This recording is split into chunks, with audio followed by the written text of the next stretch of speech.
विदेश मंत्री एस जयशंकर की ब्रिटेन यात्रा के दौरान सुरक्षा में हुई चूक को भारत ने गंभीरता से लिया है। विदेश मंत्रालय ने ब्रिटेन की राजदूतों को समन भी किया है और उनके कड़े विरोध जताने की तैयारी है। इससे पहले विदेश मंत्रालय ने ब्रिटेन की सरकार को साफ चेताया था कि इस तरह की गलती बर्दाश्त के बाहर है। हम अपेक्षा करते हैं कि ऐसे मामलों में मेजबान सरकार अपनी कूटनीतिक दायित्वों का पूरी तरह से पालन करेगी। भारत के सख्त रुख के बाद से ब्रिटिश उच्चायोग ने कहा है कि हम विदेश मंत्री की यूके यात्रा के दौरान कल हाउस के बाहर हुई घटना की कड़ी निंदा करते हैं। यूके शांतिपूर्ण विरोध के अधिकारों का समर्थन करता है, लेकिन सार्वजनिक कार्यक्रम को डराने, धमकाने या फिर बाधित करने का कोई भी प्रयास पूरी तरह से अस्वीकार्य है। बता दें कि मेट्रोपॉलिटन पुलिस ने स्थिति को संभालने के लिए पूरी तेजी से काम किया और हम अपने राष्ट्रीय दायित्वों के अनुरूप अपने सभी राजनयिक अंगतुकों की सुरक्षा सुनिश्चित करने के लिए पूरी तरह से प्रतिबद्ध है। उच्चायोग के बयान के बावजूद भारत नहीं मान रहा है। खबरों की माने तो अब विदेश मंत्रालय ने ब्रिटेन की राजदूत को समन किया है और इस पर ऑफिशियल बयान कुछ देर बाद आ सकता है। दरअसल जयशंकर की ब्रिटेन यात्रा के दौरान खालिस्तानी समर्थकों का एक समूह तिरंगा और लाउड स्पीकर लेकर लंदन के चौथम हाउस के बाहर नारेबाजी कर रहा था। जब जयशंकर वहां से निकल रहे थे तभी एक शख्स उनकी कार की ओर दौड़ा। हालांकि पुलिस ने उसे तुरंत पकड़ लिया। उससे पुलिस के सामने ही तिरंगे का अपमान करना शुरू कर दिया, जिसका वीडियो इन दिनों सोशल मीडिया पर तेजी से वायरल हो रहा है। हालांकि भारत ने इस पर अपनी कड़ी प्रतिक्रिया दी है। बहुजन समाज पार्टी में बहन मायावती के परिवार में मचे घमासान के बीच अब पश्चिम बंगाल में ममता दीदी के घर पर भी कलह का असर दिख रहा है। बीते कुछ दिनों से ममता दीदी से दूरी बना चुके उनके भतीजे और सांसद अभिषेक बनर्जी पार्टी की एक अहम बैठक से दूरी दिखाई दिए हैं। ऐसे में कयास लगाए जा रहे हैं कि ममता दीदी के घर में सब कुछ ठीक नहीं लग रहा है। बीते कुछ समय से अभिषेक की नाराजगी की बात लगातार सामने आ रही है। दरअसल तृणमूल कांग्रेस के राष्ट्रीय महासचिव अभिषेक बनर्जी की बृहस्पतिवार को यहां पर पार्टी मुख्यालय में हुई महत्वपूर्ण मतदान सूची सत्यापन बैठक में अनुपस्थित ने सत्तारूढ़ पार्टी के भीतर समीकरण को लेकर अटकलों को फिर से हवा दे दी है।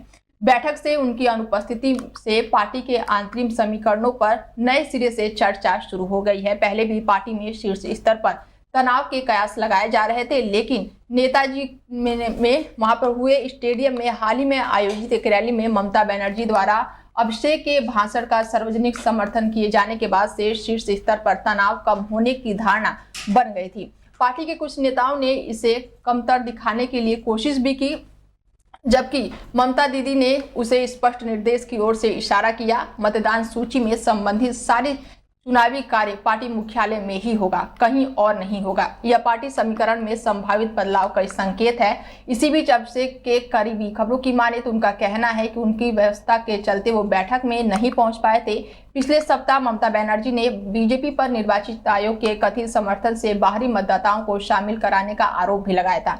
मतदान सूची में कथित अनियमितताओं के समाधान के लिए पिछले सप्ताह पश्चिम बंगाल की मुख्यमंत्री ममता बनर्जी द्वारा गठित उच्च अधिकारी प्राप्त समिति की यह पहली बैठक थी। वैसे तो इस समिति में अभिषेक बनर्जी का नाम टीएमसी के प्रदेश अध्यक्ष सुब्रत बख्शी के तुरंत बाद दूसरे नंबर पर था, लेकिन वो इस बैठक में नहीं पहुंच पाए और इसके बाद से ममता दीदी के घर में कलह के कयास लगाए जा रहे हैं। 26/11 हमलों को लेकर आरोपी तहब्बू राणा को भारत लाने का रास्ता अब साफ हो गया है। अमेरिका के सुप्रीम कोर्ट में उनकी दलीलें कम नहीं आई हैं। बता दें कि कोर्ट ने उनकी भारत प्रत्यर्पण पर रोक लगाने वाली मांग को खारिज कर दिया है। तहब्बू राणा ने भारतीय प्रत्यार्पित किए जाने के बचाव के लिए कोर्ट का दरवाजा भी खटखटाया था। उसने अमेरिका के सुप्रीम कोर्ट में याचिका दायर कर कहा था कि उसके प्रत्यार्पण पर इमरजेंसी स्टे लगा दिया जाए। तहब्बू ने कहा था कि अगर मुझे भारत प्रत्यर्पित किया जाएगा तो मुझे प्रताड़ित किया जाएगा और मैं वहां ज्यादा दिनों तक जिंदा नहीं रह पाऊंगा। मुंबई हमले के आरोपी ने अपनी याचिका में भारत पर भी कई आरोप लगाए थे। उसका कहना था कि ह्यूमन राइट्स वॉच 2023 की वर्ल्ड रिपोर्ट में कहा गया है कि भारत की बीजेपी सरकार धार्मिक अल्पसंख्यकों, विशेष रूप से मुस्लिमों के साथ भेदभाव करती है और वो लगातार तानाशाही होती जा रही है। इसीलिए अगर मुझे भारत को सौंपा गया तो पाकिस्तानी मूल के मुस्लिम होने की वजह से वहां प्रताड़ित किया जाएगा। उसने ये भी तर्क दिया है कि उसकी सेहत ठीक नहीं है और वो काफी गंभीर बीमारियों से जूझ रहा है। तब्बू राणा पाकिस्तानी मूल कनाडाई नागरिक है। वो फिलहाल लॉस एंजलिस की एक जेल में बंद है। उसने लश्कर-ए-तैयब के आतंकी डेविस ने जुड़े हुए माना जाता है, जो 2008 में मुंबई हमलों के मुख्य साजिशकर्ताओं में से एक था। इस हमले में 175 लोगों की जान चली गई थी। फरवरी में जब प्रधानमंत्री नरेंद्र मोदी अमेरिका के दौरे पर गए थे, उस दौरान राष्ट्रपति डोनाल्ड ट्रंप ने घोषणा की थी कि हमने तैयबू राणा को भारत को प्रत्यार्पित करने की मंजूरी दे दी है और अब उसे भारत में ट्रायल का सामना करना होगा। ट्रंप प्रशासन ने ये फैसला तब लिया था जब सुप्रीम कोर्ट ने राणा की याचिका को खारिज कर दिया था। हालांकि बाद में तैयबू राणा ने कोर्ट में एक और याचिका दायर की थी। रमजान माह के पहले जुम्मे की नमाज अदा करेंगे। इसको लेकर पुलिस प्रशासन भी सतर्क है। शहर की जामा मस्जिद समेत अन्य मस्जिदों की सुरक्षा व्यवस्था को पूरी तरह से परखा गया है और अब देखना होगा कि तैयबू राणा भारत कब लाया जाता है। हिंदू राष्ट्र के मुद्दे पर बागेश्वर धाम के प्रमुख धीरेन्द्र कृष्ण शास्त्री और आरजेडी नेता चंद्रशेखर आमने सामने आ गए हैं। बाबा बागेश्वर ने खुद को हिंदुत्व का प्रचारक बताते हुए कहा है कि वो हिंदुओं के अधिकारों के लिए हमेशा लड़ते रहेंगे, जबकि आरजेडी विधायक चंद्रशेखर ने उन पर संविधान विरोधी बयान देने का आरोप लगाया है। बता दें कि बागेश्वर धाम के प्रमुख धीरेन्द्र कृष्ण शास्त्री बिहार में कथा करने पहुंचे हैं। यहाँ उन्होंने कहा है कि हम किसी पार्टी के प्रचारक नहीं हैं, बल्कि हम हिंदुत्व के प्रचारक हैं। जब तक हमारे प्राण रहेंगे हम हिंदुओं के लिए जिएंगे और हिंदुओं के लिए ही मरेंगे। हम इसे हमारे देश के हिंदुत्व को जगाने के लिए हम आए हैं और हम भारत को बटने नहीं देंगे, हम हिंदुओं को घटने भी नहीं देंगे। धीरेन्द्र शास्त्री ने कहा है कि हमको बिहार आने से जितना रोका जाएगा हम उतना आकर कथा करेंगे। मुझे यहाँ आने से कोई रोक नहीं सकता। क्योंकि लाखों लोग जो जुड़े ना, उनकी आत्मा को ठेस पहुंचता है। अरे हम अपने लिए थोड़ी आए, हम इस देश के हिंदुओं को जगा दिया। हम अपनी निजी लड़ाई नहीं लड़ रहे, हम इस दुनिया में रहने वाले 150 करोड़ हिंदुओं की लड़ाई लड़ रहे हैं। हमारे मन में पीड़ा चलती है, हम दिन रात क्यों मेहनत कर रहे हैं, एक पीड़ा हमारे मन में चलती है, तो हम आप लोगों को बताना चाह रहे हैं। 65 से ज्यादा देश इस्लामिक, 95 से ज्यादा देश ईसाइयों के, एक देश यहूदियों का, एक देश बौद्धों का। किसी भी देश से मुसलमानों को निकाला जाएगा तो 65 से ज्यादा मुस्लिम देश दोनों बाएं फैलाकर उनका स्वागत करेंगे। किसी भी देश से ईसाइयों को निकाला जाएगा तो 95 से ज्यादा देश ईसाइयों का दोनों बाएं फैलाकर उनका स्वागत करेंगे। किसी भी देश से बौद्धों को निकाला जाएगा तो तिब्बत स्वागत करेगा। किसी भी देश से यहूदियों को निकाला जाएगा तो इजराइल स्वागत करेगा। लेकिन भैया 150 करोड़ पूरी दुनिया में, Fiji, Suriname, Pakistan, Bharat, Nepal, Mauritius, इन देशों में हिंदू रहते हैं। अगर इन देशों से हिंदुओं को निकाल दिया जाएगा तो हिंदू कहा जाएगा।